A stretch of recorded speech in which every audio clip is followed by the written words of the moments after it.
Here's how to save videos from Google Drive to Gallery. So in this video, I'm going to exactly show you how you can download or save videos from Google Drive to your iPhone photos or Android Gallery. So make sure you watch this video till the end to exactly know what to do. First of all, just go to your Google Drive or anything. So here, as you can see, that I have Google Drive and I have logged in my account. So what you have to do is just press on the video that you want to download from your Google Drive. So here, as you can see, that I want to download this video and it's a whole video. So how do we download it? So we're gonna go back. Once we go back here, as you can see, that right next to the video we can see three dots. So we just have to press on these three dots. Once we press on it, we will be able to see an option of download. Just press on download, and here, as you can see, it's saying saving to photos. So it's the same process for Android too.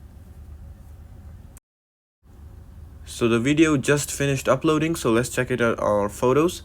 Let's see if it's there. So if I go to photos, and here, as you can see, I showed you this video and it's the whole video.